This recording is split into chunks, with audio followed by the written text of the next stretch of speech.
Okay, Chris, we've commenced the live stream. Good evening and welcome to Community Board 10 Police and Public Safety Committee meeting. Today is April 10th, 2025, approximately 7:05. We have a few items on the agenda. One is a new SLA wine, beer, and cider application for Frandises Incorporated doing business at Sky Lounge. New SLA liquor, wine, beer, cider application at Bodega New York City Productions, LLC, doing business at Bodega New York City, 9221 Fifth Avenue. Review adult use dispensary application at Indoor Trees, 426 86th Street. Review of request from the 6A Precinct Community Council to support the Angel Shots Program initiative within the Community Board District 10 and new and old business. Just before we start, today we received a letter from the Office of Cannabis Management, the district office, and it's in regard to the stipulations that we put into effect on some of the applicants. All right, I'm going to read the letter. The letter is in response to your outreach seeking clarification on the Office of Cannabis Management, the office policy pertaining to use of stipulations agreement. The office would like to clarify that stipulations set by a community board onto a retail dispensary that go beyond the requirements and restrictions established in cannabis law and office regulations will not be enforced by our office. Such stipulations would be an agreement between the community board and the entity itself. Please note that the stipulation agreement can still be incorporated in the community board opinion addressed to the Cannabis Control Board. The office is differential to community board as it related to their own internal procedures of reviewing those who appear before them for the benefit of the community they represent. The office wants to further clarify that many stipulations set would already be incorporated in statute and state regulations. For example, hours of operation can be found in 119.2 of the adult use regulations, established authorizations of municipality and rulemaking. Staffing and ID check requirements can be found in 123.10, retail dispensary operations. Staff training requirements can be found in 125.5, responsibility workforce training, and on our website. Storage and security requirements can be found in 125.3, security and storage of cannabis. Additionally, 125.3C goes into detail regarding security systems requirements in regard to camera and video surveillance. 125.3B5 establishes that cannabis and cannabis products shall be kept out of plain sight and not visible from public place outside of the licensed premise.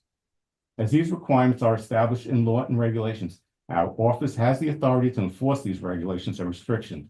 Again, requirements that go beyond statute and regulations are unable to be enforced by our office. It is the hope of the office of the applicants of the community boards can still work together in a cooperative way to best serve the community in which they represent. Please feel free to reach out, office, with any additional concerns. And it was not signed. That's just to get clarification. We still don't have one.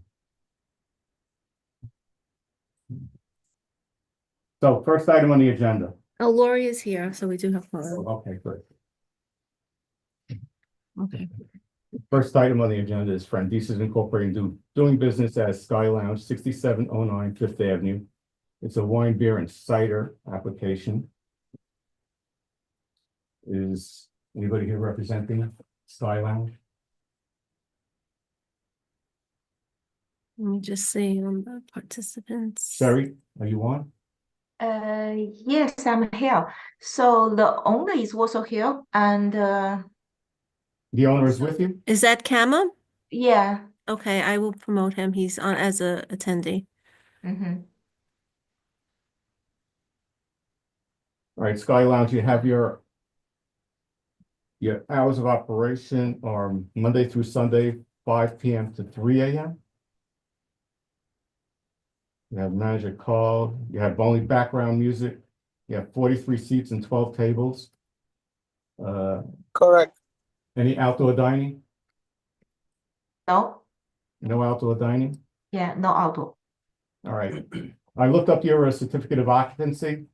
All right, and it says basically the first floor is a trade school. So you're going to need a letter of no objection. Yeah. Are you in business right now? Are you operating right now? Sherry? And yes, they're operating right now. So come on, you open, right? Correct, yes. So Can you hear me? Mhm. So with the liquor application, do they need a letter of? Yeah, no I mean, objection? typically the SLA would like a letter of no objection. The zoning use is appropriate, but the certificate of occupancy doesn't reflect the eating and drinking establishment. So actually, after pandemic, the liquor authority, they remove this requirement. So right now, starting in the year of 2021, the liquor authority, they don't lead any sale anymore.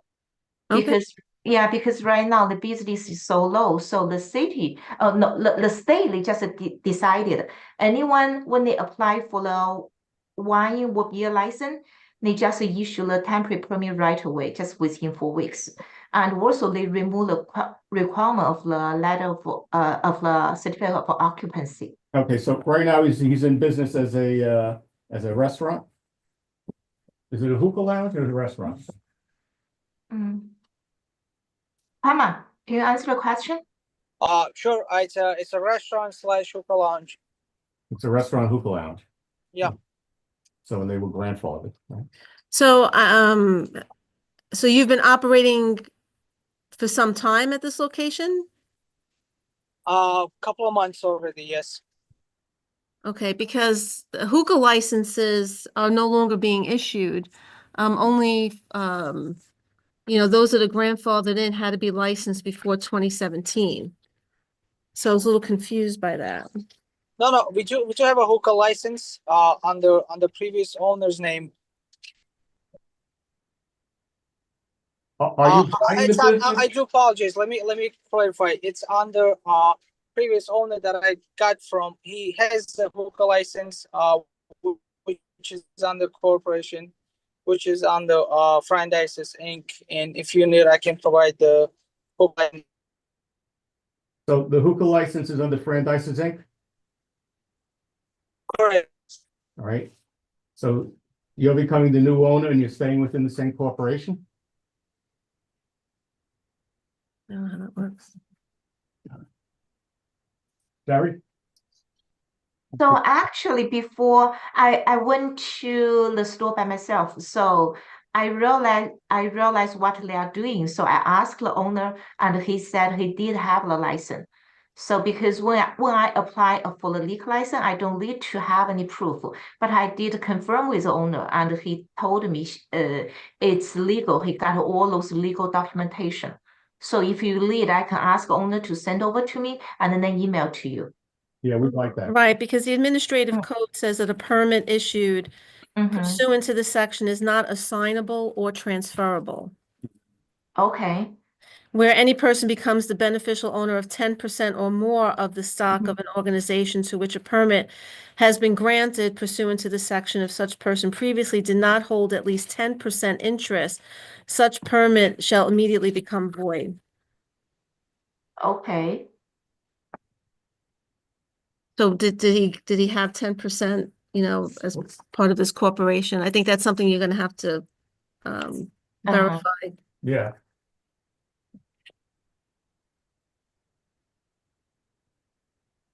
Right? Yeah, can we table it? I think at the end. So Kama, can you hear me? Yeah, let's continue. It's up to you. Mm. We could table it. Oh, my goodness. Let me. I do apologize. Do you mind repeating the question? Yeah, Have you been have you held partnership to the corporation since 2017? Prior to 2017, no. no. So right now, then your hookah license is null and void. You Not- understand? Non-void. My hookah license is non-void. I do apologize. Is that what you said? Yeah, basically, according to the administrative code of the city of New York, Uh-huh. it's they're not issuing new hookah licenses, Correct. correct? Mm-hmm. Correct, yes.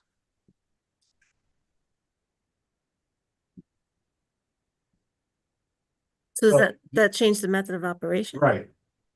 So do you still want to proceed tonight? With the liquor license, yes, I would like to proceed You with would the like to liquor. proceed? Okay. All right, because I'm gonna put in the stipulation that you cannot be a hookah bar. Okay, sure, Okay. sure, understood. Yeah, it's clear now. And also the hours of operation, are those the current hours of operation till 3 o'clock in the morning? Correct, yes. Would you like to, and that's Monday through Sunday. All right, usually this board does not like going past 2 o'clock on some nights. Right? What Would we be willing what to days are close? they? Oh. You know, Monday, Tuesday, Wednesday, Thursday are your, do you stay open till 3 o'clock in the morning, Monday, Tuesday, Wednesday, Thursday? Most of the time we close by 1:30 on the weekdays, but we have it up to 3. But we can definitely accommodate up to 2 Monday through Thursday. So what time would you like to close Monday through Thursday? We can do 2 a.m.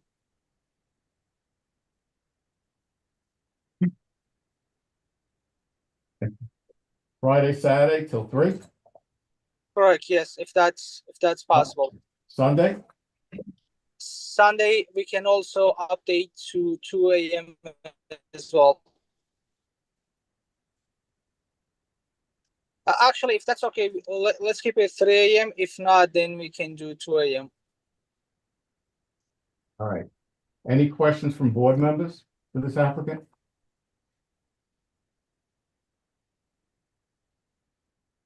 I don't see any. Barbara? Barbara, yes. Yeah, just to clarify, so this will no longer be a hookah bar, correct, Josephine? Yes. That's what I'm gonna put in the stipulation, yes. Okay, thank you. Oh, and another point, the trade school, will that be, we need a letter for that? He needs a letter of no objection. Well, Terry says that Debbie says that the SLA no longer requests that. requires it. Uh,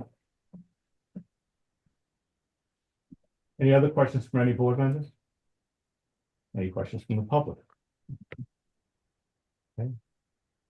So I'll make a motion that we look to deny your application, and this is for wine, beer, and cider, unless you agree to the following stipulation. The premise will be operated as a restaurant lounge. There will be no sale or consumption of alcohol on the premise until the appropriate license issued by the state liquor authority. Applicants will not serve or allow bring your own booze until their license is obtained. The owner or manager will be on site during all hours of operation. The hours of operation will be Monday through Thursday, 5 p.m. to 2 a.m. Friday, Saturday, 5 p.m. to 3 a.m. Sunday, 5 p.m. to 2 a.m. There will be no smoking permitted. This establishment will no longer be a hookah bar. There will be no outdoor music. There will be no outdoor dining. Am I correct? The doors and windows should remain closed with any amplified music. Background recorded indoor music sound levels remain below the level permitted by the New York City Noise Code. Once the state liquor authority license is obtained, the community board may call upon the applicant to address any concerns that may arise. There will be at least 20% visibility view into the establishment eye level. The applicant agrees that should it change its method of operation, it will give notice and meet with the community board committee at least 45 days in advance of any such change. Any discussion?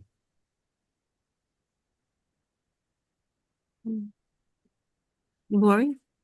Hmm. Lori, you have your Lori. hand raised? Yeah.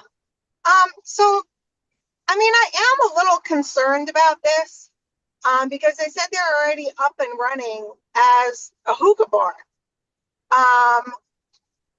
And under the ABC law, we're allowed to consider whether or not they're complying, with the relevant laws. I'm concerned about their operation, because like right now, we said, oh, they're up and running as a hookah bar, which I mean requires a certain amount of equipment, certain amount of ventilation, a certain amount of, I mean, there's a certain amount of investment, let's say, into having it operate currently as a hookah bar. And they're saying that they're just going to discontinue, that's just going to stop immediately because those licenses are not assignable.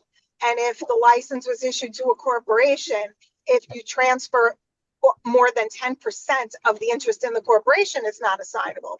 So I am a little concerned here about like how I would just like to hear from the applicant, how before I vote on this, how is he planning on running his business starting? Well, I guess right now that he's learned that he Sure. can't run a hookah bar anymore. Hi, Lori. This is Kema. So I can show you my sales. Even though we are we are hookah bar, our primary sales are restaurant. We have a full kitchen, and we do have hookah sales. But compared to the sales that we have with the restaurant, we are making our sales are higher compared to the hookah, and will basically hookah liquor license will replace hookah sales, and we will foresee to make more sales with alcohol rather than hookah. So that's why for us to transition to liquor would be easier and less a lot easier to manage as well. Okay, so you don't think that you're going to have any problem running your business without having the hookah aspect of it? Because most of my customers that they come in and they leave because we don't have a legal license. And hookahs basically to make one hookah. I can give you a little background of little workaround actually on how to prepare hookah. So hookahs cost around $20, and it takes approximately 15 to 25 minutes to prepare. And the cost of a hookah would be somewhere between $5 to $12. So for me to transition to a liquor would be a lot easier and more profitable. In a lot of customers that I have over the weekend, especially Friday, Saturday, they come in assuming we have alcohol. We tell them we don't have alcohol, and they leave. So this happens quite often. Okay, that makes sense. Thank you. Yeah, and I also submitted a menu of this restaurant. So actually from the menu, you can see they got a lot of food items to choose for customers. So I think since they have a full kitchen, it's easy for them just operate like a restaurant because they got dessert, they got a beverage, and also a lot of foods to serve right now. Sandy, you're muted. You have your hand up. Yeah, Chris, thanks. Are they planning on changing the sign on the establishment? Because from what, if I'm not mistaken, I believe there's a picture of a hookah on the sign. That may be a little. I will accommodate that. I will remove that. I will update it. Okay, because people see the hookah on the sign, and they think that it may be still a hookah lounge, and it may be a little deceiving. Understood. Yes, I'll update it. Barbara? Yes, Chris, I second that, and I'd like request that it be added to the STIPs. Yes. I'll amend it. Okay. Barbara? Yeah, I know that Kama is using the word transitioning to the liquor. I think that now that he knows the New York state law, I think that all hookah materials, paraphernalia, should be removed from that premise this evening.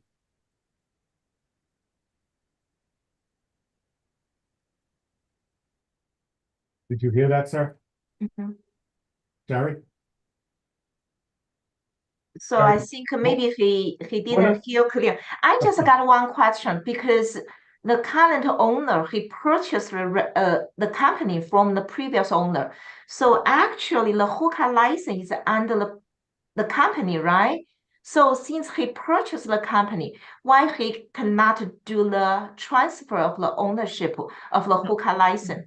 That Because means it- why, Because it goes by the shareholder interest or the membership interest percentage.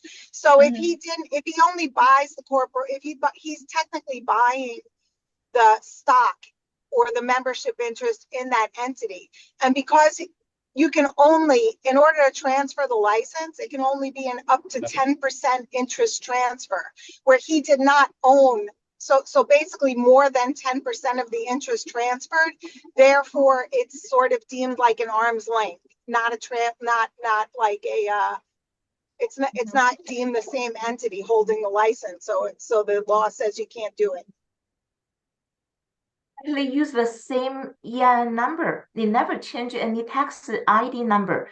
It's the same company. When the previous when they apply for the hookah license, they use this tax ID number to do the But it's not, application. the tax ID number that matters. It's the beneficial ownership, right? So Corporation is let's, shared. yeah, so let's say the 100% of the issued and outstanding shares, right? If they transfer any more than 10%, so if you have 100 shares issued, if they transferred 11 shares, that liquor license does not go along with it. And here, as you've said, he purchased the whole corporation, which would be 100%, which is of the shares, which is more than 10% of the beneficial ownership. That means that the liquor license does not transfer with the ownership of the corporation, regardless of tax identification number.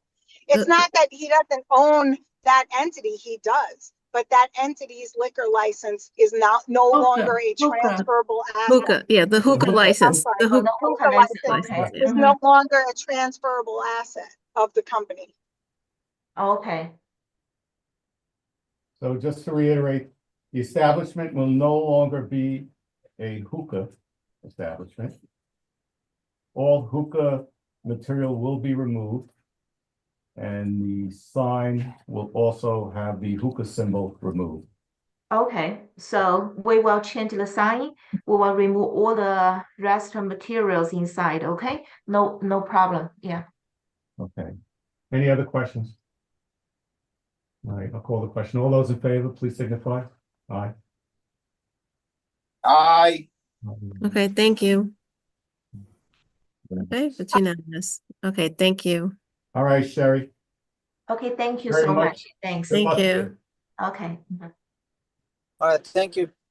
You're welcome. Have a good night. You too. Thanks. Bye. Next item is Bodega New York City Productions, 9221 Fifth Avenue. The premises, the old lock yard right next to the firehouse, right? Yeah. And who's here to represent it? Ken? Hi, good evening, Anthony Caraballo, representative for Kenneth the Gross. Okay. He's purchasing Lock Yard. We were here before you in 2019, 6 years ago. I also represented the sellers for their license. So Okay. this is a transfer to Kenneth. Basically, some basic facts. The seating is 25 seats with 7 tables, 1 bar with 10 seats. They do have a licensed outdoor area, which has been licensed for quite some time. Mhm. It's on the certificate of occupancy. Yes. And we would like to address any questions the committee might have at this point. All right. Your hours of operation are Monday through Sunday, 11 a.m. to 4 a.m. Yes. Your music, 11 a.m. to 3 a.m. and your outdoor use is 11 a.m. to 9 p.m. I know you do have a large outdoor area. Yes.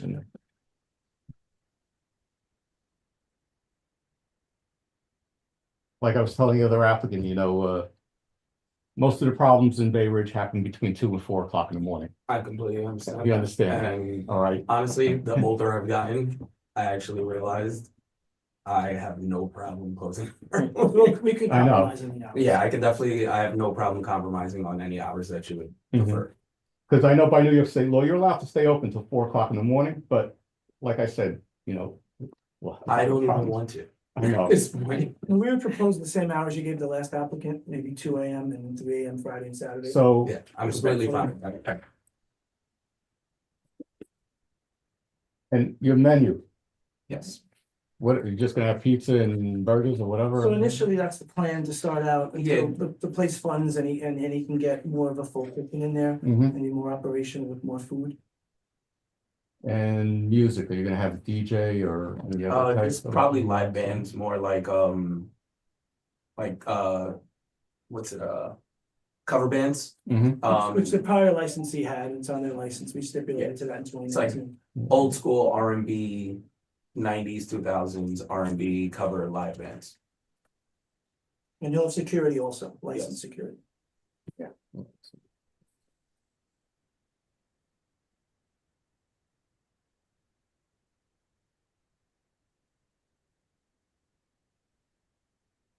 No music is gonna stop outside 9 PM. You can't have outdoor music to begin with. Correct. So the applicant has provided a certificate of occupancy. It does state on certificate of occupancy, you can have the outside use, for I believe 20 patrons. If I recall, looking at it. Indoors, you have one bar. Yes. And 10 seats.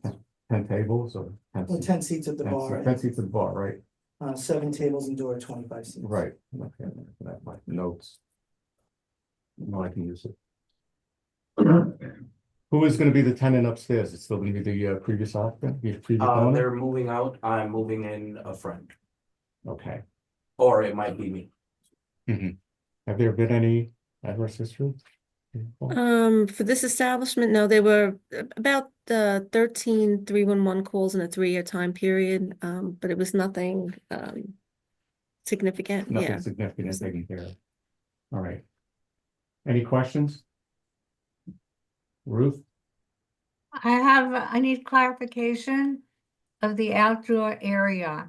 Of the outdoor area, are we speaking about just the area directly behind this establishment? Or is there gonna be use of the outdoor area like the previous establishment had? It's the rear, it's the No, rear just area. the outdoor, There's no- in the back. There's no plan to do any deal. No, no, We'd have to no, come back to you nothing, nothing in front, Just the nothing in backyard. front, just the backyard.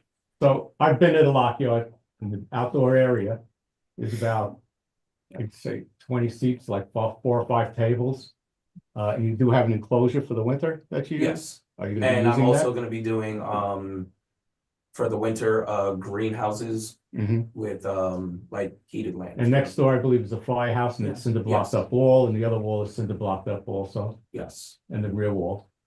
which I already made a good rapport with the firehouse, and I'm doing everything for, all, blue collar. So basically, all FDNY, NYPD, nurses, teachers, sanitation, they all get 15% off when they come in.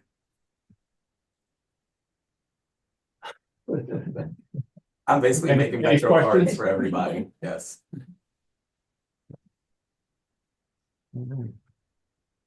So for Bodega New York City Production Incorporated, I'll make the motion. Oh, well, I'm sorry, Lori I'm has her sorry, hand up. Lori, go Oh, I'm ahead. sorry. Lori? I was gonna say, Ruth, I think you were thinking of Lone Star. That's No, different. Yeah, everybody's different one, picking it up. different, this is different. Yeah, no, just to clear that up, okay. Yeah, everyone keeps Thank you. mixing it up, even on Yelp, some of the Okay. pictures are of Lone Star. No, definitely not. No, not, I don't want to associate with. Thank you, So, Lori. Sorry about that. no problem. So the premise will, this is my motion, we have to deny your application unless you agree to following stipulation. The premise will be operated as a restaurant tavern. Yes, There will be no sale of consumptive alcohol on the premise until the appropriate license issued by the state liquor authority. Applicants will not serve or allow bring your own booze until their license is obtained. The owner and manager will be on site during all hours of operation. The hours of operation will be Monday through Thursday, 11 a.m. to 2 a.m. Friday, Saturday, Sunday, 11 a.m. Friday, Saturday, 11 a.m. to 2. Friday said it was 3. 3, I'm sorry. Thank you. And Sunday, I believe, 11 a.m. to 2 a.m. There'll be no smoking permitted. There'll be no outdoor music. The doors and windows should remain closed with any amplified music. Background recorded indoor music sound levels remain below the level permitted by the New York City Noise Code. Once the state liquor authority license is obtained, the community board may call upon the applicant to address any concerns that may arise. There will be at least 20% visibility view into the establishment at eye level. The applicant agrees that should change its method of operation, will give notice and meet with the community board committee at least 45 days in advance of any such change. Any discussion?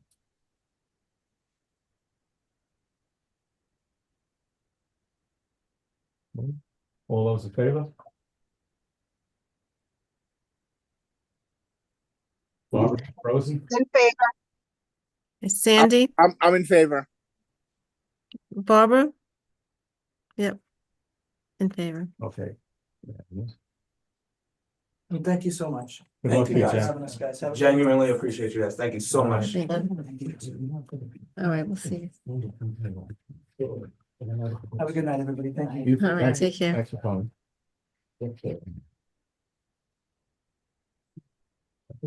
Thank you, I appreciate it. Good luck to you. Okay. Thank you.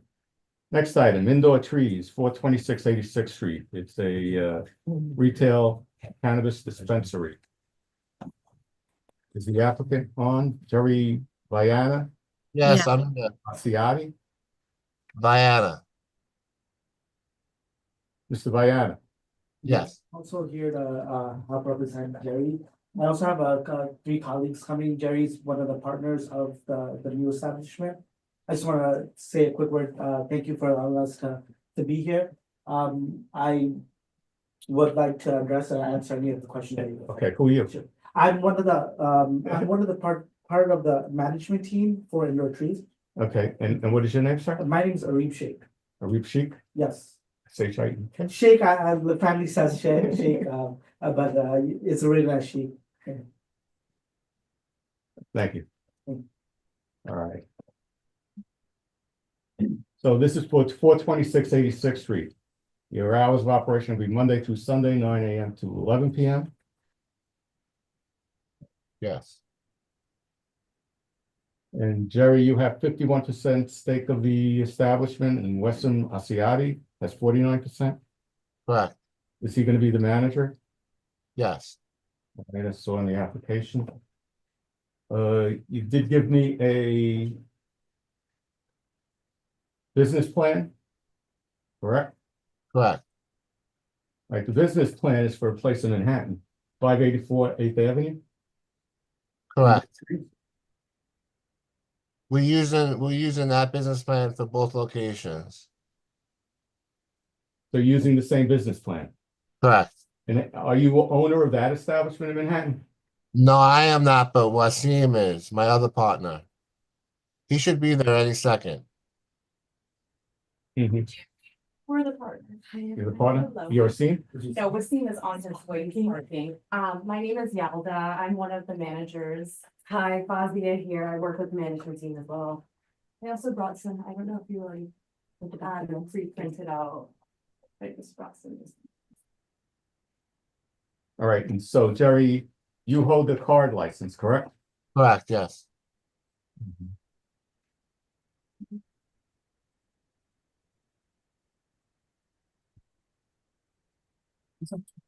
What's your security plan then? Lee?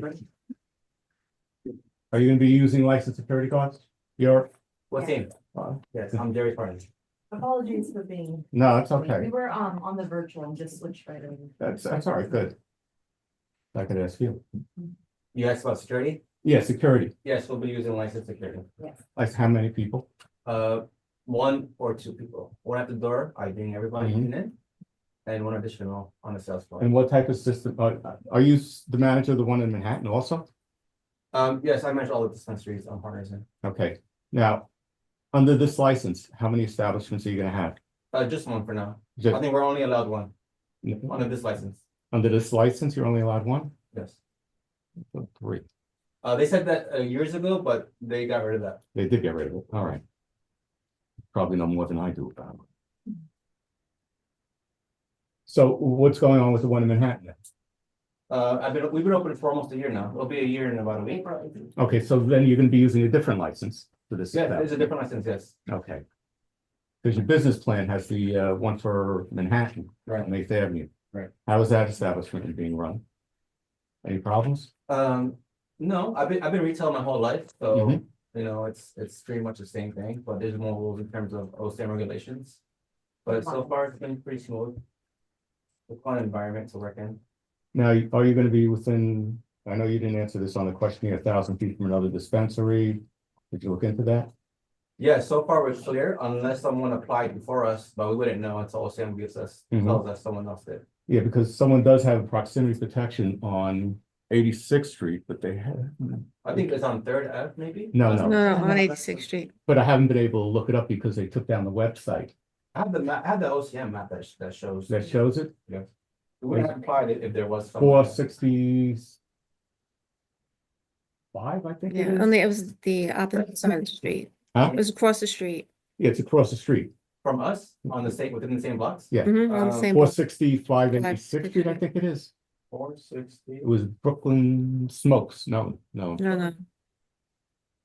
I can probably get it. Well, I'll give this address, I can show you our address, and it'll show all the difference within 1,000 feet, it's 426. Yeah, but it's proximity protection. Listen, Right, it'll show everyone that proximity protection. So let me ask you another question. All right, do you have a lease for this premise? Yes, we have a condition list. A conditional lease on getting the approvals Yes, correct. from Office of Cannabis Manager, correct?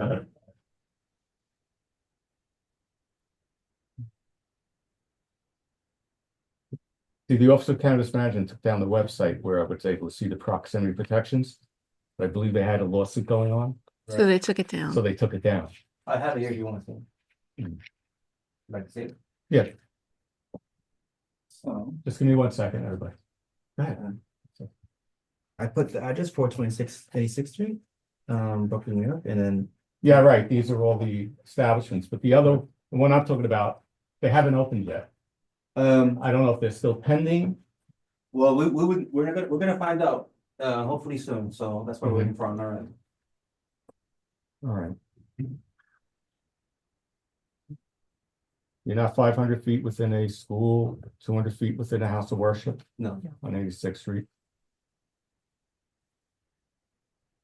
How are you gonna handle outside traffic? All right, because that is a major hub, all right, there is a train station, there's bus stop. A lot of students from Fort Hamilton High School, Yeah, especially How are you gonna handle- congregate at the McDonald's right next door. As of right now, our location on 8th Avenue, we do have a no smoking within 25 feet of the store. yeah, but what, no Sorry, smoking. no smoking within 25 feet of the store. We also do not allow loitering as well. Mhm. Our security team really handles this situation, especially with crowd control. So a lot of the times they're, customers are guided out of the store and then guided away from the store. Okay. Yeah. So in that establishment, how many security guards do you employ? We have two. You have two. Mhm. Okay.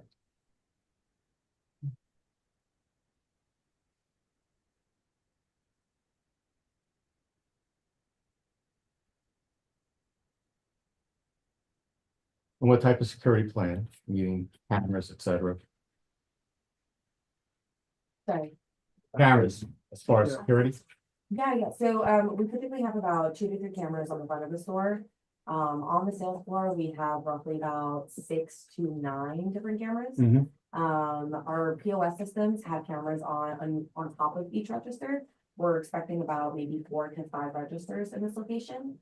As for our back end, so this is inventory in our vault areas, we're expecting up to 6 cameras as well. Okay.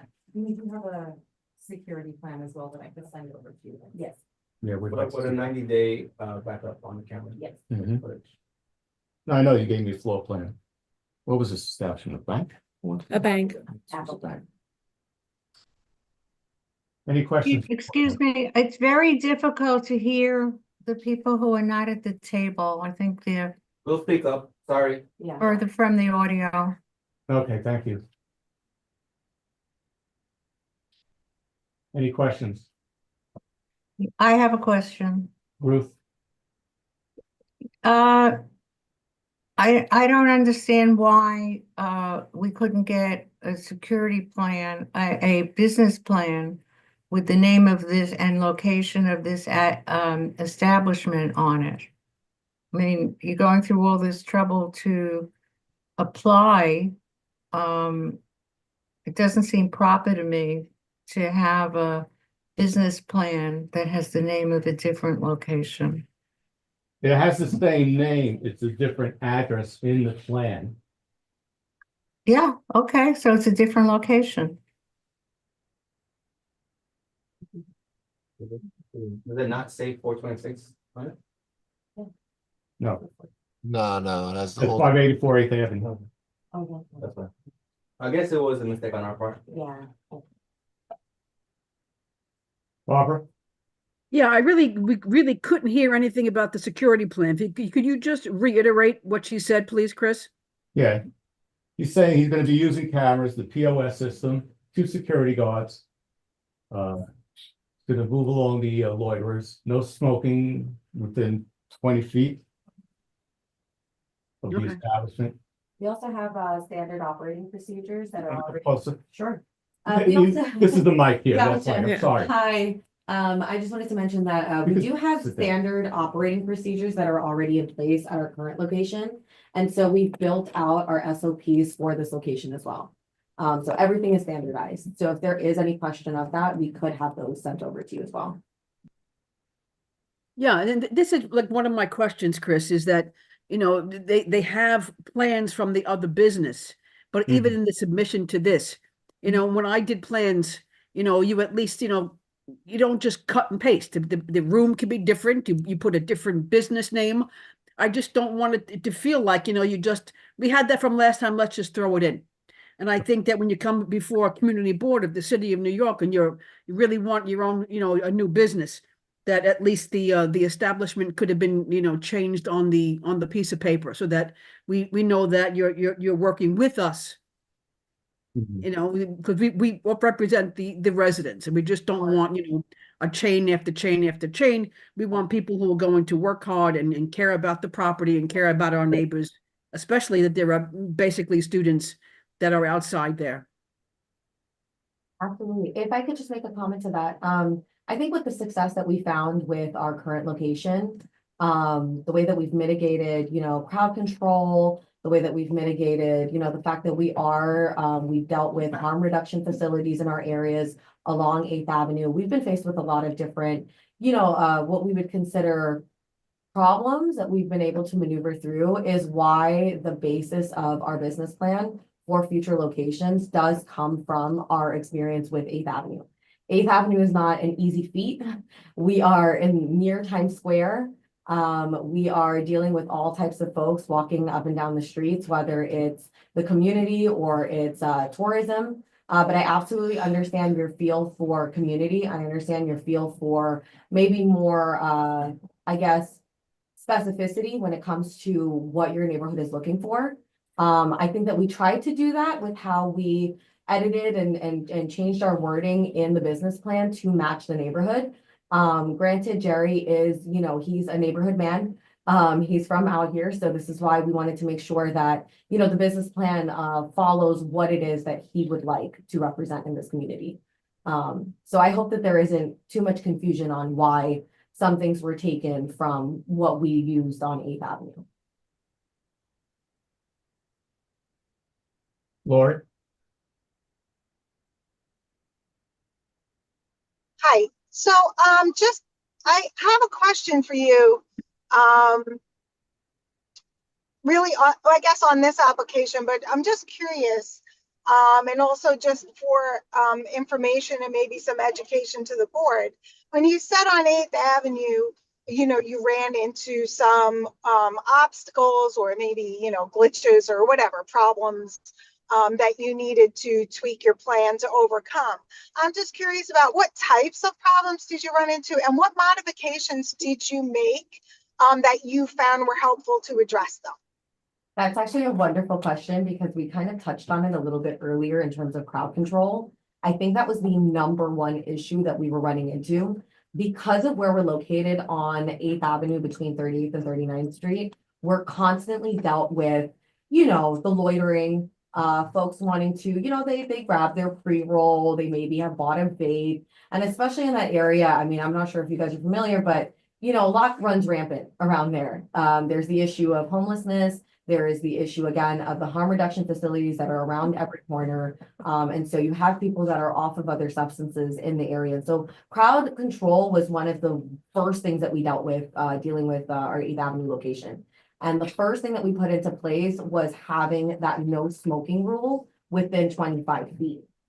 It did cause an issue in the beginning, because we didn't really know how to enforce that rule that we set for our store until we had the connections with the Midtown South Precinct, which is something that we found to be the most useful tool, was getting involved with Brian over at the Cannabis Task Force, who is associated with the Midtown Precinct, Midtown South Precinct.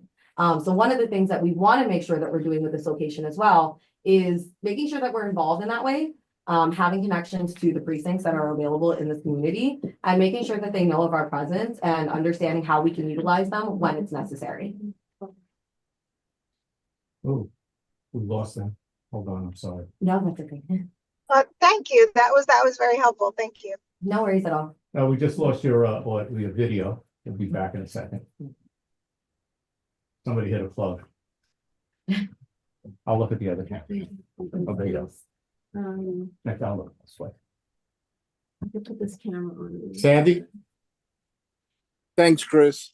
I am very concerned about this location. You have a number of food establishments.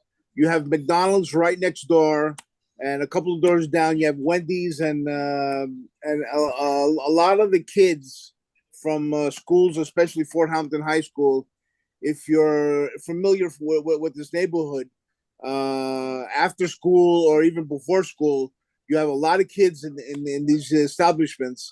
I'm worried about people buying their product from the store, and you said that you won't allow anybody to smoke anything within 20 feet.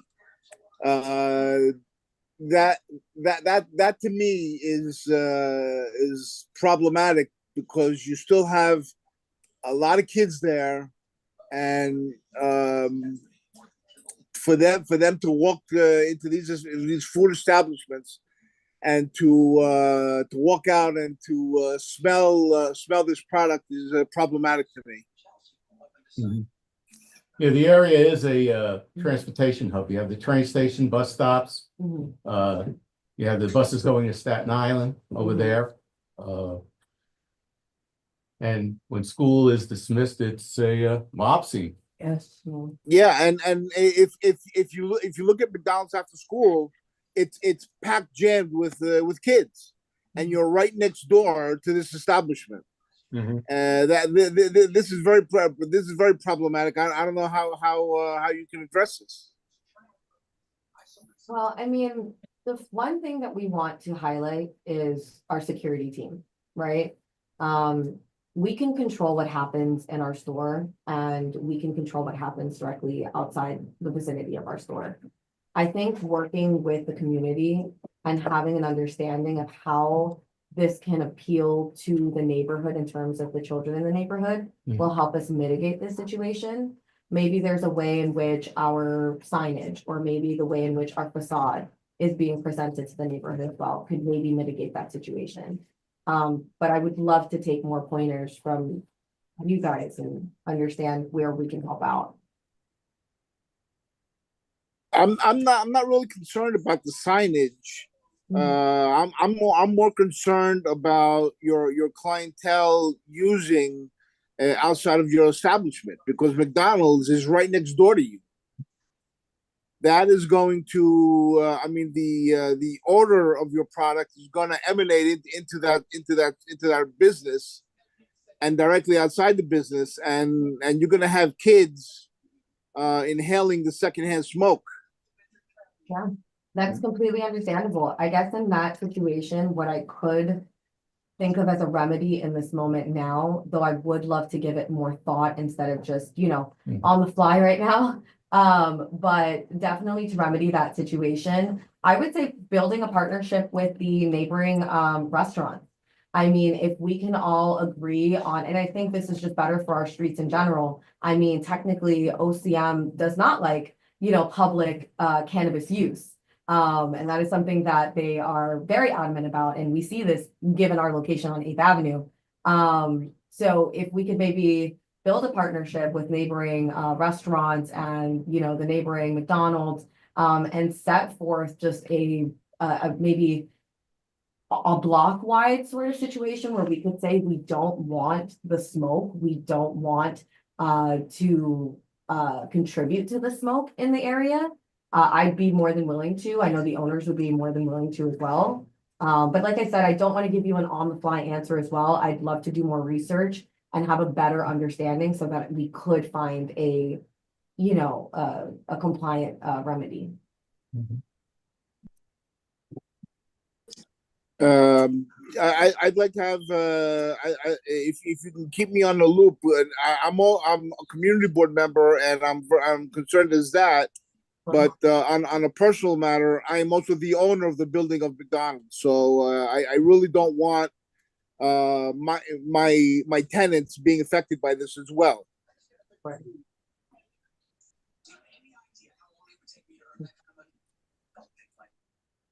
Ruth? Yeah, my question is about proximity to the other place that we talked about. I'm just wondering how we can vote if we don't know if there's going to be a place across the street or not. And also, did that place open around the corner on Fifth Avenue, 4th Avenue? The only places that we know that have opened in the area are the one on 3rd Avenue, which was the old Pilo Arts. And I believe the one that's going to be next door to Two to Time, he's on his way to open. Or if not, if he's not open already. Those are the only 2 establishments that I know of. And like I told you before, they took down the website, so I can't see. Yeah, I understand that. So I'm just wondering how we could proceed. I mean, do we just approve and see who gets there first? We have to, you can render a negative opinion, and like I said, this is only an opinion. It doesn't mean you can't operate. If we give you a negative opinion, it's only our opinion, or a positive opinion. I've been through this already. Okay. I think one place on the block is more than enough. I think that we're being inundated. So we can render a negative opinion. I have to find out the address of the location, and it's off the top of my head. Can you wait 1 second? Gonna get it.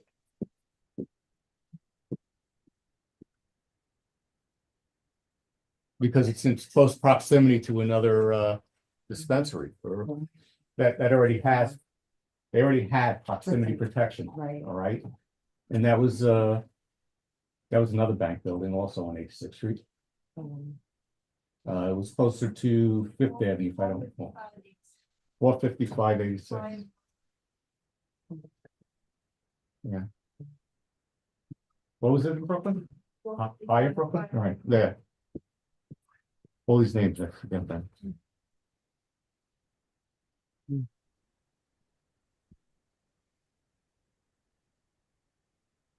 Just by us offering a negative opinion right now doesn't mean you won't get it, right? It's only our opinion. But right now, we did authorize one on this location, right? And this is definitely within 1,000 feet. Yeah.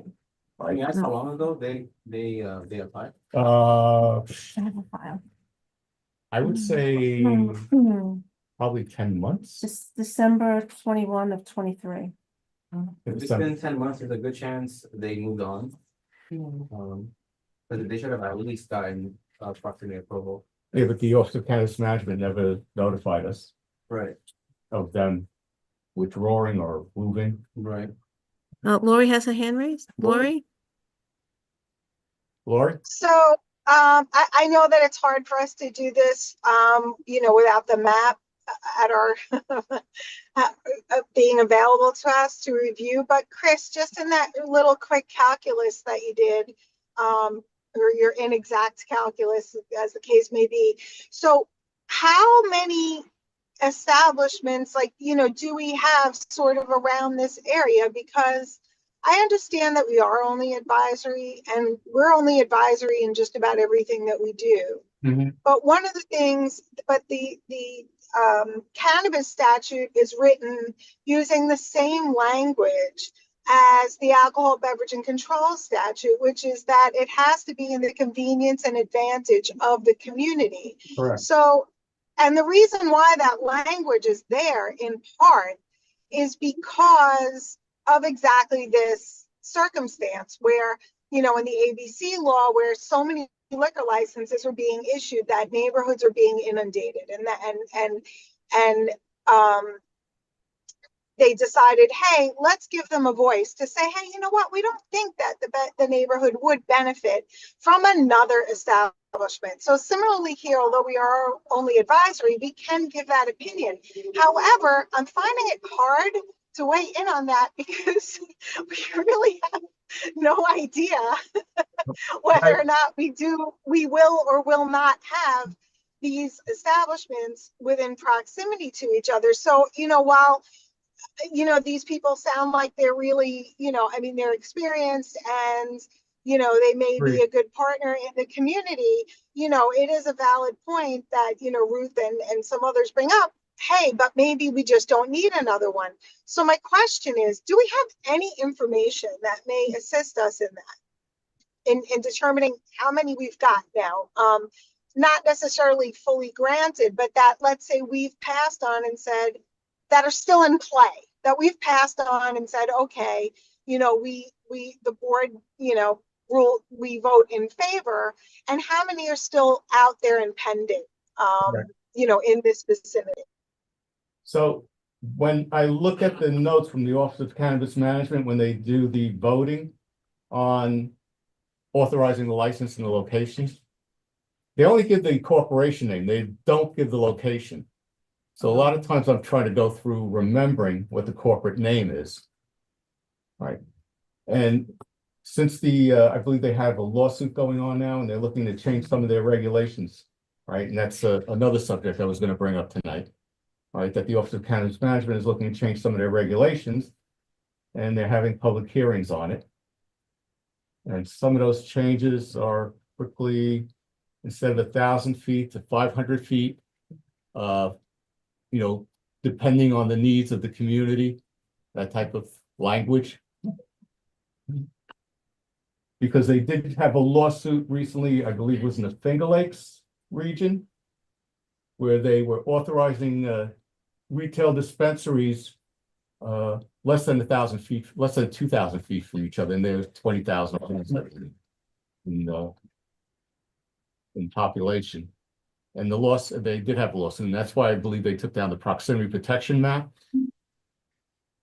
And they're looking to do changes on their policy, their statutes and their regulations. Yeah. So, I mean, I am thinking, you know, that again, I can't remember off the top of my head either, right? It's just so many. Yeah. Like where, you know, I don't really have a map in my head of, you know, where these little pins drop in terms of, you know, again, I have to say, I'm going to say that truthfully, if I were put to it right now, I would vote in favor of this applicant because I think that they have good experience. And we get so many people coming in front of us who really don't. And they don't really seem to have a handle on it. And I do kind of like the fact that, I mean, look, they've already been 8th Avenue, you know, it was no picnic, and there's a lot of inherent problems there going on to begin with. The gentleman here has been the manager of. Right. Yeah. So I'm saying, like, so you've been operating. Right. So, like, kudos to them is what I'm saying. But if this is going to be the 4th place that we've kind of, you know, given the nod to, you know, in this sort of 86th Street area, I'm a little concerned because you're right. We don't need that many. We had one on 81st and 5th. Remember that one? Yes. Flintstone. All right, so would anybody like to make a motion?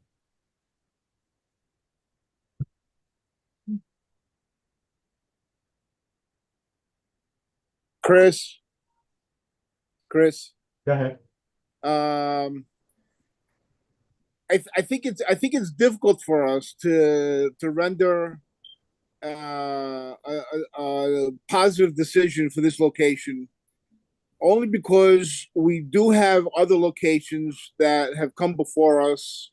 Whether they're going to open or not, we don't know. And until we get guidance from the state, we have to assume that these locations that have been approved already may be in the works of opening. So until we hear otherwise, I would have a hard time in giving the nod to this location and flooding the area with cannabis locations on 86th Street. So I'm going to make a motion that we give a negative response to this location. Add something really quick. So, second.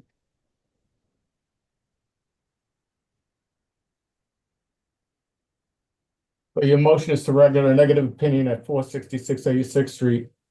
426. 426, I'm sorry. I get these confused. 426 86th Street. To render a negative opinion at 426 86th Street. Since the community board does not know. Being that we have other locations that we have approved, and we don't have the guidance from the state on their on what's going on with them, if they're opening or not opening.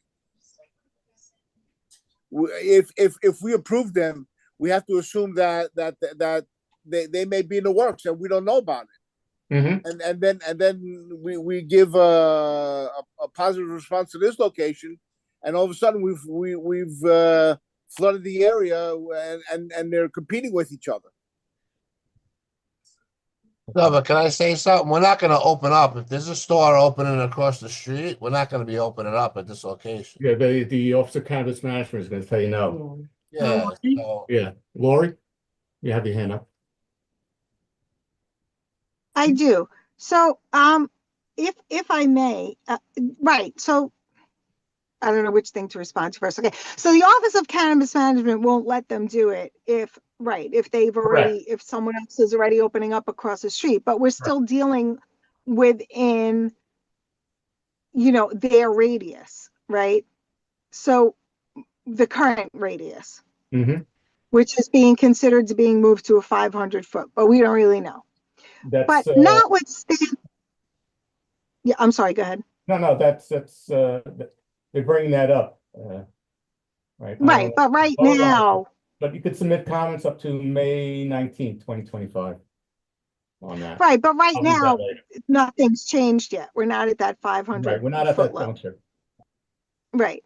And still, notwithstanding, there is no 500-foot rule here. So, but we still, and we are advisory. So I think that I would propose maybe a friendly amendment to the motion, just to flip-flop it. Instead of saying that we deny it because we don't know what OCM may do with their rules in the future,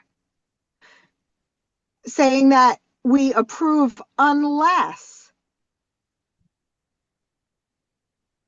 something opens up within our radius. I'm saying our concern really isn't like that. It's, our concern, maybe it'll pass muster, right? Based upon the way that you measure feet under the Office of Cannabis Management rules. But as a community board, we may say, look, even though that's your standard, what we're saying is that's still a little too close for us, maybe.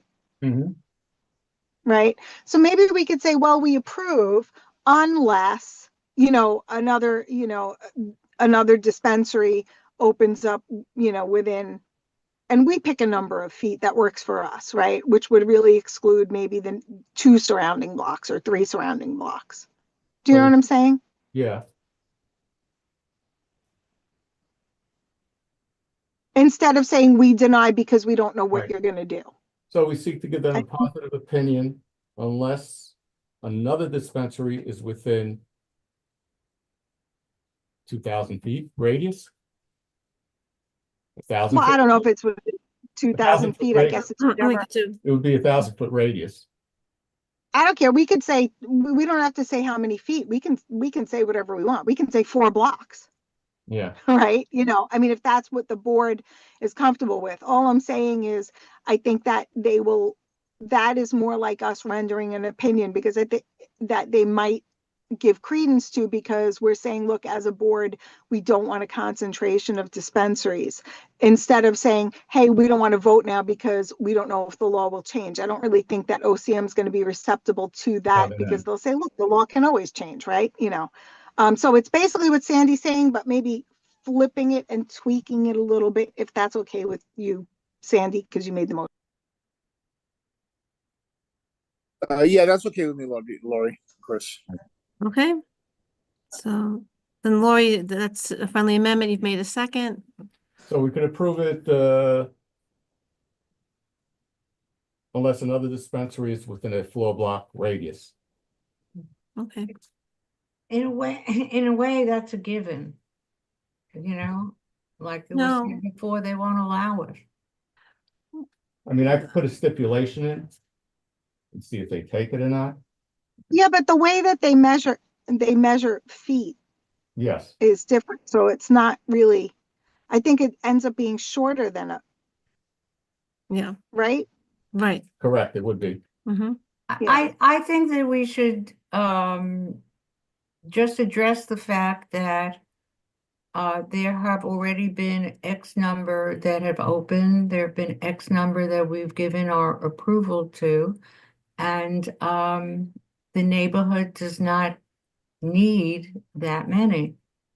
All right, but the motion right now on the floor is to approve unless it is within Okay. it is within another dispensary within a 4-block radius. Any other discussion, Lori? Well, I didn't really say 4 block. I thought that may be something for discussion, because, Okay. you know, whatever, I guess everybody can weigh in, right? If we're talking about the community's feeling there's too many dispensaries, Mm-hmm. maybe that's something we should think about. Like, what radius are we comfortable with? 4-block radius, a radius is a circle. So it Correct. really encompasses. Well, we have one within the circle, the Pilo Arts one. Well, then you have to make a definition of what is a block. How many feet is a block? I mean, I understand. I mean, I hate to get that. No, a block is a block. I see Barbara going like this. I know. All right, so the motion is to approve unless another dispensary is within a 4-block radius of this applicant. How many blocks is the Pilo Arts one? It's I'd say it's They're on Fifth Ave? they're on Third Third. Avenue. 1, 2, 3 blocks, really. They're 1,200 feet away, 1192. To be exact. Right now, the rule is 1,000 feet. Yeah, I know.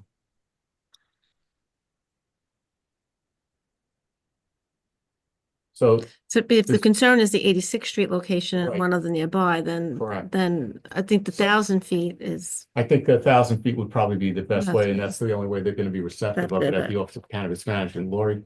And Yeah, I mean, I'm fine with it. I was just throwing out like a concept. yeah, 'cause I understand, yeah, because they're not gonna accept a block. They're gonna say, we define the block. How many feet is a block? I mean, we look Yeah, between I think 1,000 Third feet. Avenue and Fourth Avenue, that's a long block. Right.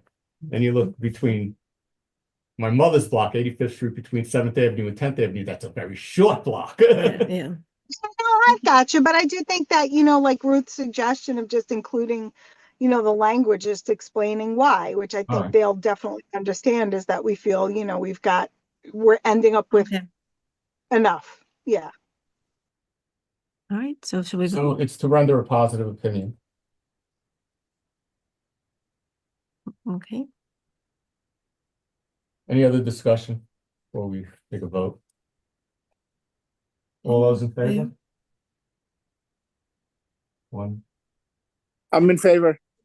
2, 3. Three. Barbara? No. All right, all opposed? 1, 2, 3. It's a tie. It's a tie. So motion fails. Motion fails. We're at a Goes- stalemate. Yeah, so we'll go before the board and, Yeah. you know, unless someone makes a different motion, but I think maybe it's best to No, bring it to the full board. yeah, that's what I'll bring to the board. So we're having a meeting on April, 22nd, April 22nd Yes. at 7 PM at it should have been on your invitation, the Fort Hamilton Senior Center.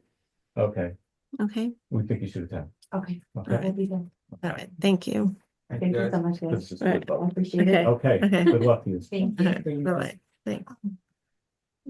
Checklist by any chance, or something for documents that I could just bring and prepare ourselves for to show the board? You could, well, Yeah, yeah, we gave it to you on our questionnaire, you know, on- you're supposed to give us a security plan. More or- than, it wasn't actually, there was only a few things on the question. Well, Yeah, we'll email it, I'll email it to you. email you Okay, guys very to good. follow up. All Could you right, just thank sign in, you. please? Just to make sure we have your information. Okay, next item is Next slide, hey, is angel shots. Eileen Sacco's here, President of the 68th I'm Precinct Community just gonna move Council. over here. Yeah, so we can hear you and see you. Hi, I think I know most of you for many, many years. For those of you who don't know, my name is Eileen Sacco. I'm an attorney.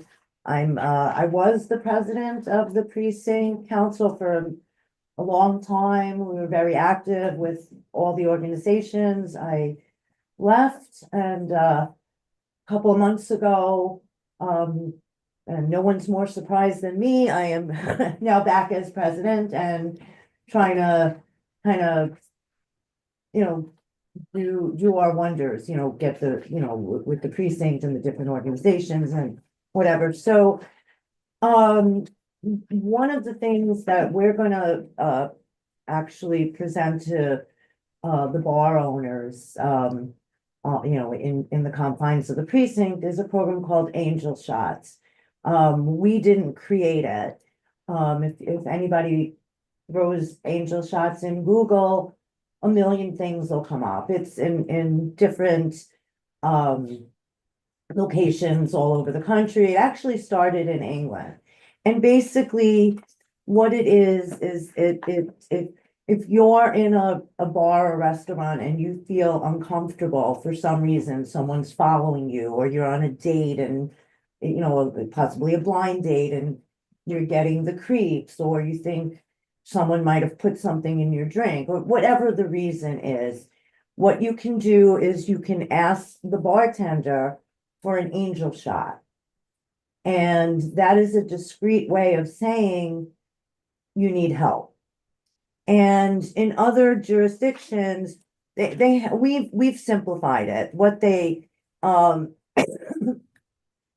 posters up, and you can ask for an angel shot neat, an angel shot with lime, or an angel shot on the rocks, and there's different connotations. One is supposed to be, I need someone to walk me to my car. The next one is, a little more serious, and the third one is I need to feed. We are just doing angel shots. We're not gonna differentiate between the three, because first of all, someone's situation could not fall into those categories, and, you know, they might feel that, you know, they can't ask for help. We want people to ask for help if they need it, and, you know, most of the, you know, we have a good relationship, you have a good relationship with the bars and the restaurants here. And I think without this program, if I went to a bartender and said, you know, I need some help, Richie's following me, sorry, face. You know, they would help me without this program, but sometimes people also might be concerned about asking. So if this is prominently placed, that's what we're gonna ask the establishment owners to do. You know, that people will know that, okay, and it's a discreet way, you know, we don't know how close the person that might be the perceived troublemaker might be, so an angel shot is a discreet way, and the bartenders will figure out, do we need the police? Do we need to call this person an Uber? Do, you know, whatever it is, that they will figure it out. And I can tell you that, most of our elected officials have already signed on to this program. And no one has said no, just a couple haven't gotten back to me. So, if you want, I can read you the list of who has said yes. Sorry. Technology is great and it's terrible at the same time.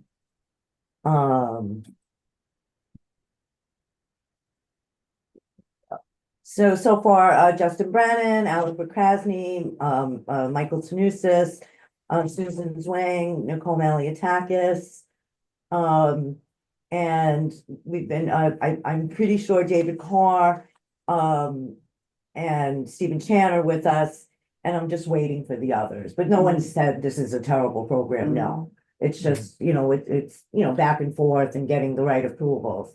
And I would love, and if any of you know from the past, you know, you know, precinct president 1.0, I love big collaborations. I love when the community comes together. We've done many events where a lot of different organizations work together to do something, and that's my favorite type of program or initiative. So I would love the community board to, you know, to be on our posters with us. And if anybody has any questions, I don't know Yeah, where to look, I'm yeah. looking. So I'm there's the just like- camera. Yeah. Yeah. Okay. You're not the only one. They're looking straight ahead and I'm looking this way. I know, I don't know. Yeah, the camera's there. Barbara, you have your hand raised? Oh, you're on mute, You're on Barbara. mute, Barb.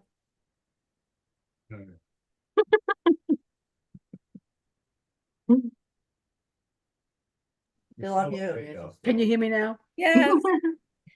No, I think this is a great thing. I just don't know what it is that you're asking approval for. I mean, I'm it's not asking to legislation. with us. Myself, What- and one of the lieutenants are gonna start, we're gonna be printing up the stuff in the next week or so. One of the, we're having a new, special operations lieutenant, the last one, got promoted to captain. So we're gonna go out to the bars and talk to them and have them sign up and get them the paperwork. Really, what I'm asking is work with us. Actually, we're doing the work. What I'm saying is, you know, let's do this as a community, you know, let's do this as a collaboration. Yeah. I think this is a great idea, and if you need help with it, let me know. Thank you, Barb. Ruth? Yeah, I also echo that. I think it's certainly a great idea for everyone to be on the same page. And I want to suggest it would be a very appropriate thing for you to talk about this at our next community board meeting. I am gonna come. I do come sometimes, but I do plan on coming on the 22nd. Great. Laurie? If it is, you know, brought to, if you come and talk to the board about it, you know, and the board thinks it's a good idea, maybe this is something that, you know, it's voluntary, obviously, on the parts of the establishments, but maybe it's something that, you know, we could ask them about, you know, when they come before us and say, hey, you know, if you guys don't know about it, you know, maybe you can reach out to the 68th precinct and find out about the Angel Shots program, because it's something that, you know, that your establishment might want to, you know, implement or participate in. Maybe that would be a way that the community board could partner with you on this. Oh, I love that. I love that. And actually what I didn't do, and again, if you know, throw Angel Shots into Google, you'll see a million different designs, a million different stories. This is, which I certainly didn't do because I'm the least artistic person in the world. I don't know if anybody can see this, but it's basically a shot glass with wings next to it. And it says feeling unsafe. If you head to the bar and order an Angel Shot, and there's a grammatical, they put two verbs in. So I need to have that changed, but the bar staff will come assist you discreetly. And the plan is to have, 68 precincts on one side and, community board 10 on the other and the elected officials in the middle. So, that's what the poster is gonna look like, what that we're Yeah, gonna I think supply that's to the great. bars. I think it's a great idea. My wife says she'd help me. Yes, she's already, yes. She already signed up, I think. So I got Barbara and Esme and anybody else. Yes. Thank you. Sandy, Yeah, I also think it's a great idea. Anything that we can do to help the 6A precinct in making our community safer and making the establishments work with us in making patrons feel safe is an awesome idea in my books. We're here to help. One of the things that I think about is they had this thing for kids, was in the window. It said safe haven. Yes, I actually Yeah. worked with the district And- attorney's office when we did it. 20 years ago in this neighborhood, and this is almost exactly like that. It's like a safe haven for an adult in a. Yeah, so I'm just thinking maybe there could be signage about that. Either in the window or in the That's the in the DA's place. office, right? I The think DA's DA's office. yeah. Yeah, we could Yeah. talk to. We'll talk to Nancy. Yeah. Okay. anything else? So would we need to, we'll bring it to the board and We'll bring it to the board. and ask to be officially put on it? Okay. I mean, even if I bring it to a vote, I think everybody has Yeah, oh yeah, definitely. basically unanimous on. Okay. I made a letter directly to you guys, but I wrote the Okay. date on it, so I'm gonna email it to you. Okay, tomorrow. that's fine. Just under new and old business. Thank you. Thank you very much, Eileen. It's nice seeing Just recently, there was a break-in on 85th Street between 10th and 11th Avenue. Mhm. 3 perpetrators entered a window into the house at about 2:30 in the morning, 2:45, I'd say. I saw the video. They look very young. All right, the precinct, I believe they feel they may have been looking for the keys to the cars that were in the driveway. So I have a little concern with that. I wanted to find out if someone from the precinct was here. I think someone is on. Could you repeat where it happened? 85th Street between 10th and 11th. Oh. Closer to 10th Avenue. Yeah, Also, Officer recently, Conti there is. were 2 vehicles that were seen without their tires in the last a couple of weeks. Hey, can you hear me? Yes, hi, Officer Conti's. Hey, Community sorry, Affairs I've from been the in the 68th public forum precinct. the whole time. Oh, that's okay. Yeah, we took that break in on 8-5 over there. It's the second one. They're coupled in a pattern with the one that I don't know if you guys remember happened on Ridge Boulevard. It's not Basically, Yeah, across the street from. ongoing investigation. I remember. basically what it is they're hitting Staten Island a lot. They're and some of Jersey. It's a crew of kids, and they're looking for keys to luxury vehicles, and they're looking to steal the luxury vehicle. So they're taking the risk of going in the house, getting the key to the luxury vehicle, and stealing the luxury vehicle from your driveway. We put out a bunch of tips through the precinct council's email. Basically, if you have luxury vehicles, if you guys want to pass this along to anyone that has a luxury vehicle, put the keys locked away somewhere not in the common area of your home.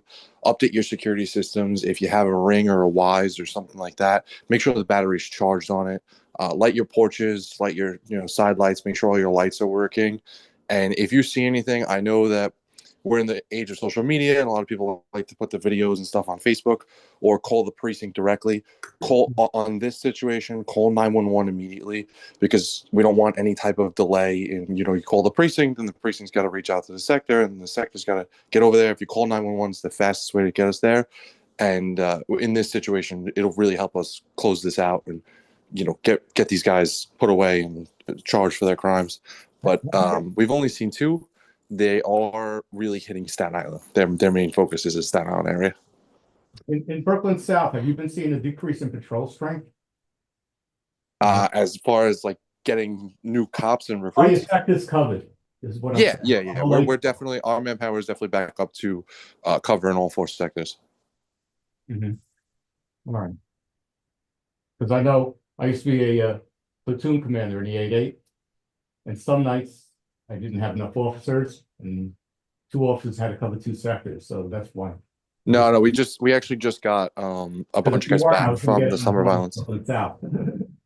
Yep, we just got a bunch of guys back from summer violence, so we had like, I believe it was another 5 or 6 cops. So we're stacking up well. Okay, very good. Thank you. I appreciate that.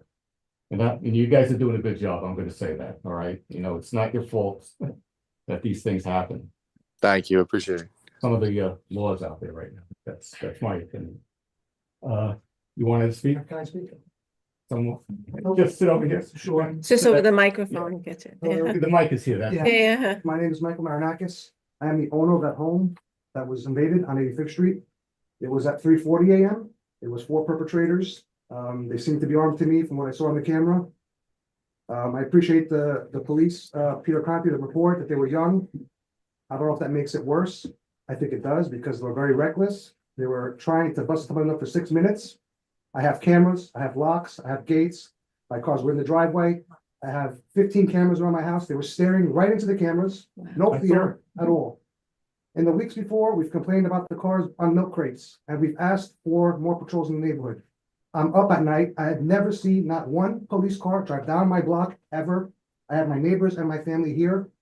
My neighborhood is a war zone. I was invaded. My children were home, and I was this close, face to face with these guys. And I don't know what would have happened if I did come face to face. I've been in the same situation, so I know you feel it. I'm not safe in my neighborhood. I don't see police, okay? And that's just the truth. And I live there and I have all my neighbors here behind me that we've been ravaged. We've been ravaged. Now I have to live like a prisoner in my own home and I'm sick of it. What is gonna be done? And I've heard more patrols. When the cars were on the blocks and on the milk crates, I complained. We're gonna get more patrols. Where are they? Yeah, I think one was on 85th Street, right off 10th Avenue. That's her. Yeah, and They the other also one was on 10th Avenue. October 12th, the same way on 84th Street, literally a block away. My 84th mother's right there. and 10th Avenue. I know. The same thing, they broke the window and it was October 12th.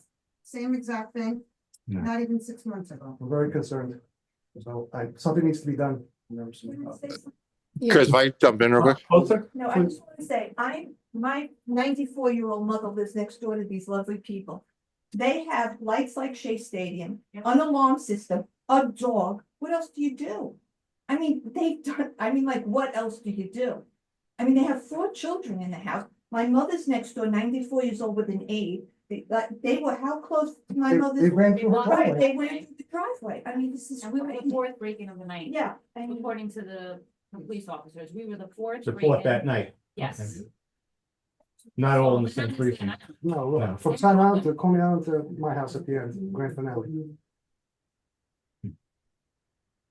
Just to touch sorry. on that, and you're Yeah. not seeing the cops, when what? these things happen, we don't try to deploy our marked vehicles. What we do is we deploy our public safety teams, and our NCOs will deploy them in unmarked vehicles. So you may think you're not seeing the blue and white, but we're out there. We're in unmarked and we're discreet, and we're trying our best to catch them in the act. Because if I deploy a marked car with the lights on, I completely defeat the purpose of getting these guys and getting them, because they're going to make us, and that's it. If I'm out there in a Kia with tinted windows and I don't look like the police, we're in a different ball game now. So I just want to let you guys know we are having deployments. Just because you don't see the blue and white does not mean we're not out there. We're deploying different tactics. Just Peter, relate to Captain DeSaro the concerns of the residents. Could you please? Yep, I'll definitely get it up to him. Okay. sorry. Come close, because they can't hear you Yeah. on that. I'm sorry. I live in the same neighborhood between 10th and 7th Avenue. 3 weeks ago, they lifted a car and took the wheels on 83rd Street.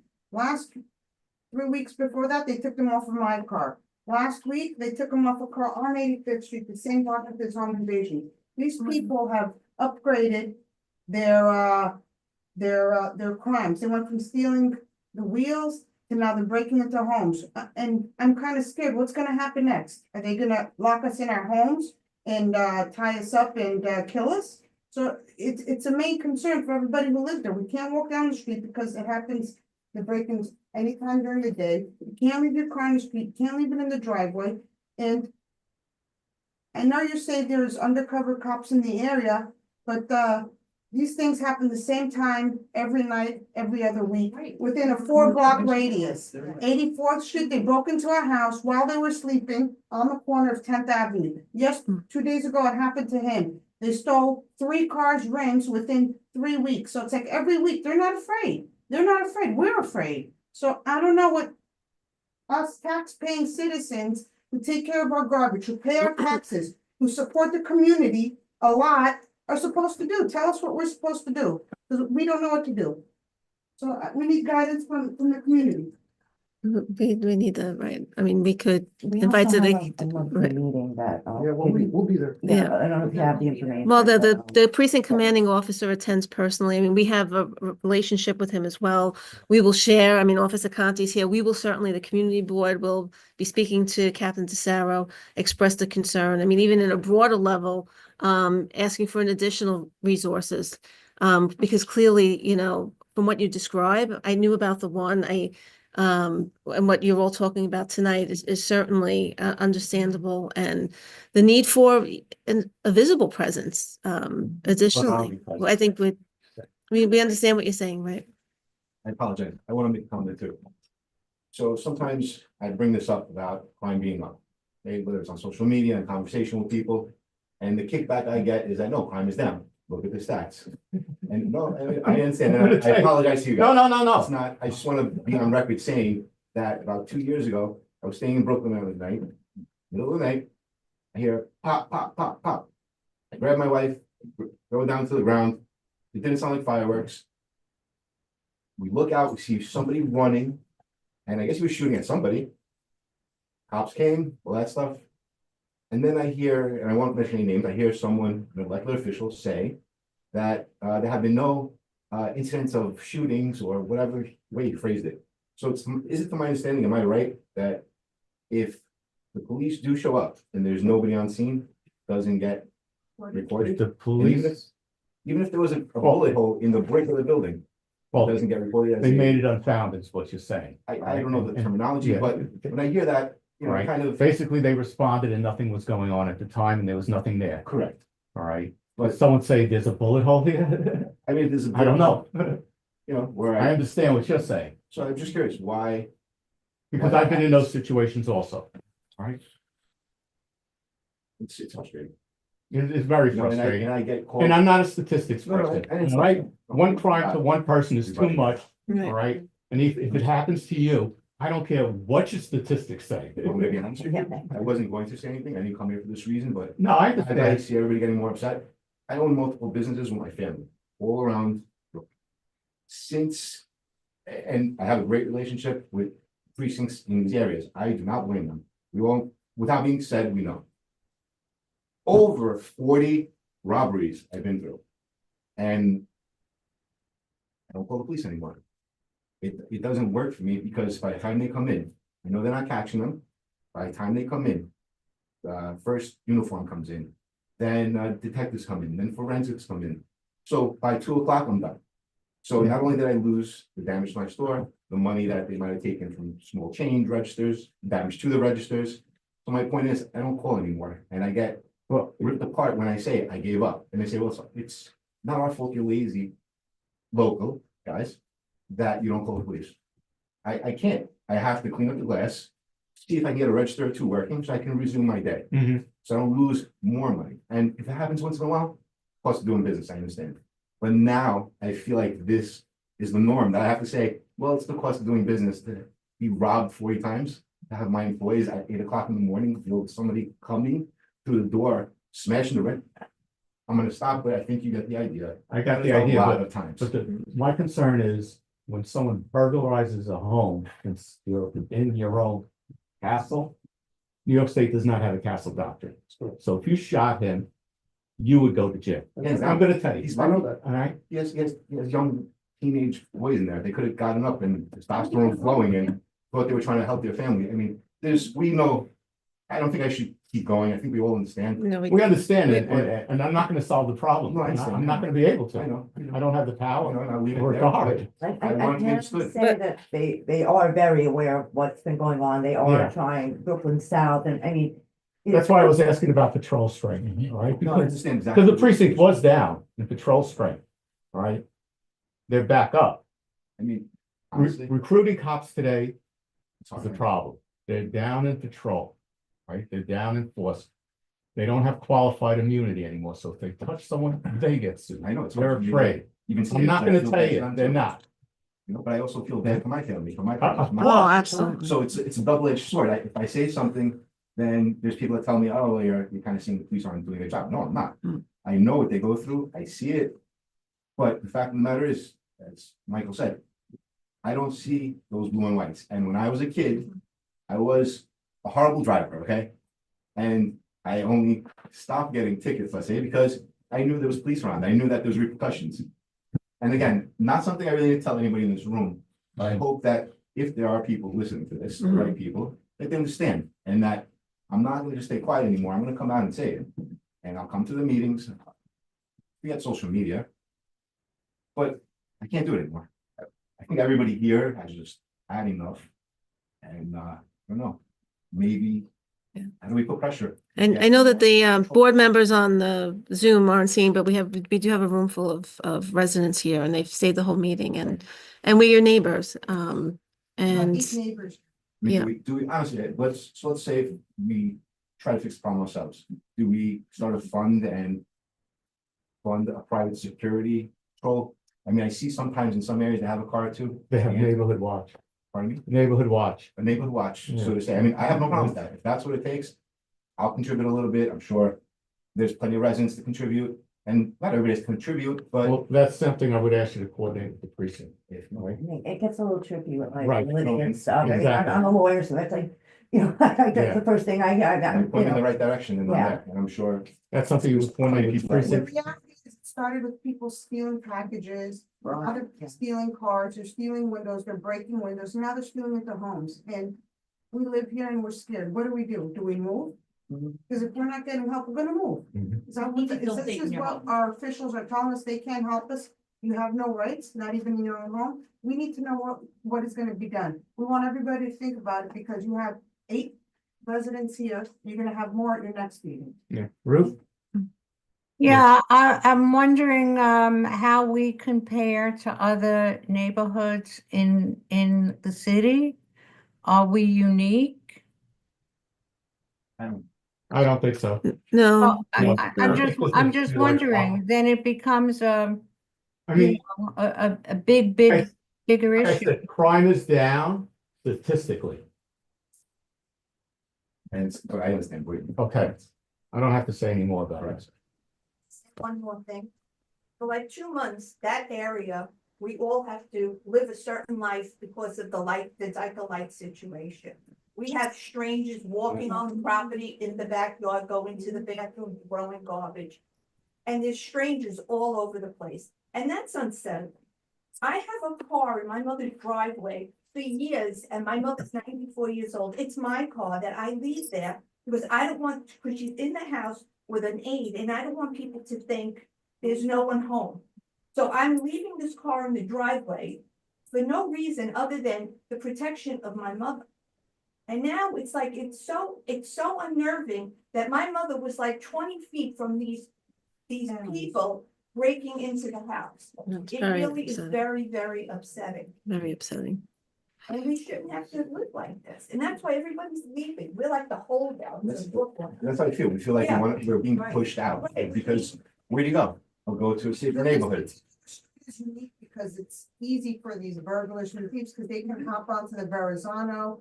So this particular street. these My mother's there blocks, 65 years. Right? Lori has her hand raised too. Special attention Yeah. because of its proximity. I think we have to ask for that. Her house has been broke, since she's been there, her house has been broken into, I'd say 5 times. No. 3 times when they were home. Once when I was there, I'm going back 30 years, all right? I'm not going back now. once when I was home and I was a police officer sleeping upstairs. Right, Oh. so they broke down the back window and I heard it. Lori Another has. story. Lori. Thank you. I mean, I feel that, you know, obviously we're all recognizing that this is, you know, we understand that to a large extent the police's, you know, our police precincts' hands are tied, you know, and really the police across the city, you know, with the reforms that have gone on a statewide level. And it's having a real impact, I feel, on our area. Not only I feel, I mean, we're hearing from the residents of, you know, our neighborhood. And I mean, some of these things, you know, we had heard about, but a lot of them we haven't. And I think that that is, you know, I don't care about the statistics because you can take statistics and spin them any way you want and come up with whatever you want them to reflect. But I think, you know, I've always said, as a longtime member of this board, when people from our district start pouring out and you have a room full of people who are complaining about something, there is a problem because we all live here and we all know, you know, how things go, and there's a certain amount of inconvenience and yes, a certain amount of crime that goes on when you live within the confines of the city of New York, which we all kind of accept as New Yorkers.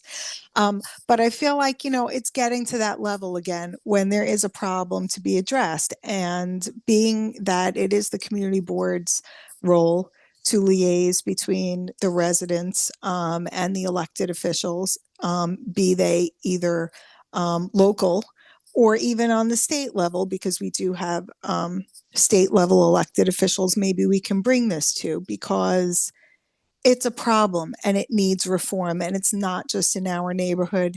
And when I was chair of this committee, you know, we would often hear when we'd complain about, you know, certain events going on in the neighborhood, oh, but Bay Ridge is safer than other parts of the city. It's gotten less safe, but my response to that was always, why do we have to be on par with the lowest common denominator? Shouldn't we be elevating the safety of everyone? So I think that this really, the essence of this is at a statewide level.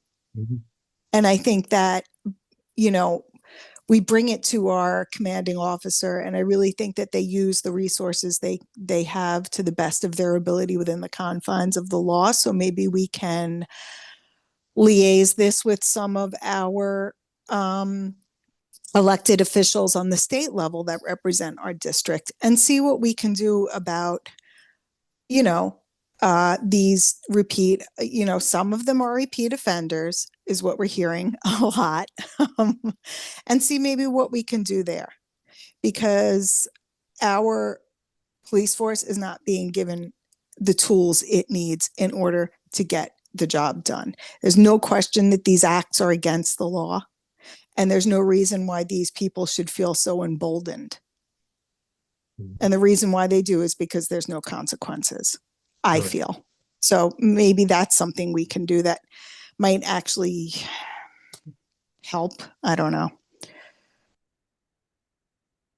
Well, like Thank you, Lori. Josephine said, we all live here. We I all mean, live here. Josephine speaks to the captain, Right. you know, 3-4 times a week. Peter is in the precinct. I'm in the precinct or speaking to them almost every day. And most of our electeds do come to our meeting, or they'll send a representative, so, you know, it is a good Please. place to come, and I'll give everybody the information. I don't think anybody wants this to happen. You know, it is yeah, happening. yeah, Right, it's yeah, happening, no, yeah. no, yeah. Regardless, I mean. It's very what- upsetting. So They're aware, they've you've been aware for 5 years. yeah. I mean, 5 years. I'm in business for over 23 years now. What do I say? I haven't had this happen over the course of 20 years. It's all happened in the last 5. A few incidents, there's always something, we know that. I'm not gonna tell you that Right. Brooklyn's perfect and every neighborhood's perfect, but I mean, so who do we go to then for a neighborhood watch? And it sounds like a great idea. Instead of waiting for things to change from state level, point me in the right direction. I would do that. Right. I mean, certainly going to the, you know, asking for additional resources, you know, is important. The neighborhood watch is done at the precinct. I don't know if it's still done at the precinct level. It's been some time. Talk about it. We definitely have a meeting with the precinct commander. Starting off. Yep, we'll do it. Okay, Appreciate it. all right. Thank you all for coming out. Yeah, thank you. Thank you for your time. Okay. And you broke my heart. My mom passed away, but she had an aide and I get. I have one more thing with the the Office of Cannabis Management, but I'll email it out, Okay, right? So everybody can get it. all right. Thank you, Motion to everyone. adjourn? Yep, Thank you. okay.